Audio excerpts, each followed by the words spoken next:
자, 지금까지 한 얘기가 도대체 어디가 생명과학의 중심학설이냐, 먹는 얘기밖에 안 했는데, 그러면은 짧고 빠르고 밀도 있게 한번 다시 보도록 할게요.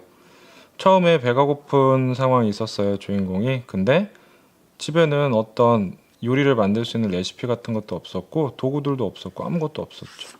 그래서 갑자기 먹고 싶은 게 생겼는데, 파스타 먹고 싶어졌습니다. 그래서 파스타라는 어떤 음식을 만들려면 그 음식을 만드는 방법이 써 있는 무엇인가가 필요하죠. 그래서 요리책이라는 거를 떠올리게 됐는데, 요리책을 실제 생명과학에 대입해 보자면 DNA라고 할 수 있어요. 혹시 DNA가 생명체 정보가 담겨 있는 어떤 백과사전 같은 역할을 한다, 그런 얘기 들어봤나요? 그래서 요리책은 DNA라고 할 수가 있습니다. 그런데 봤더니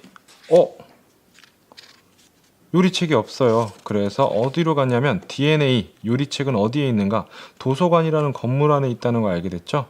도서관은 핵이라는 어떤 세포의 소기관이라고 생각해 볼 수가 있죠. 그래서 핵으로 들어갑니다. 그랬더니 역시나 요리 대백과사전이라는 커다란 책이 있어요. 핵 속에 DNA가 존재한다고 볼 수가 있죠. 그래서 DNA를 그냥 통째로 핵 밖으로 가지고 나가려고 그래요. 그랬더니 누군가가 말리죠. 뭐라고 말하나요? 그 책은 대출이 안 된다. 밖으로 빌려갈 수가 없다. 사실 DNA는 주로 이제 핵 속에 있는데 보통은 핵 밖으로 바로 나가질 못해요. 정말 중요한 원본 정보잖아요. 그래서 허망한 마음을 가지고 있었습니다. 그때 생각했던 게 뭔가요? 원본을 가지고 나갈 수 없다면 이거를 일부분 필요한 부분만 적어가지고 적은 종이를 가져가면 되지 않을까? 이런 생각을 하는 거예요. 실제로도 DNA가 직접 밖으로, 핵 밖으로 나갈 수는 없기 때문에 DNA 말고 또 다른 물질을 하나 만들어요.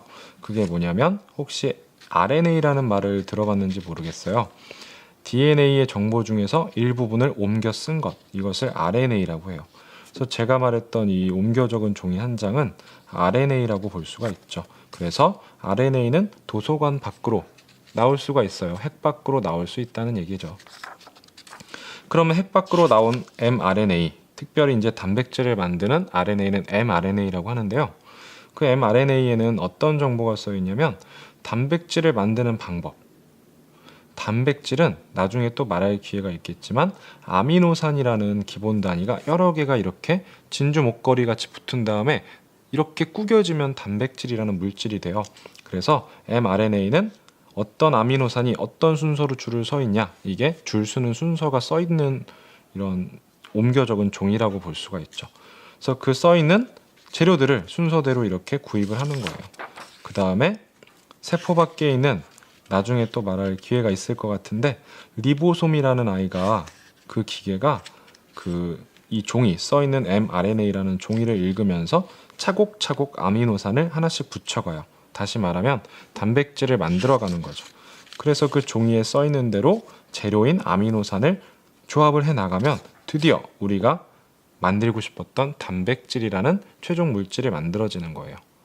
처음에 DNA와 RNA, 그리고 RNA가 단백질로 전사와 번역이 이루어지는 생명과학의 중심 학설은 그냥 어렵게만 이루어졌을 어렵게만 받아들였을 수도 있는데, 이렇게 우리 주변의 일상적인 얘기들로 생각하면 전혀 어렵지가 않습니다.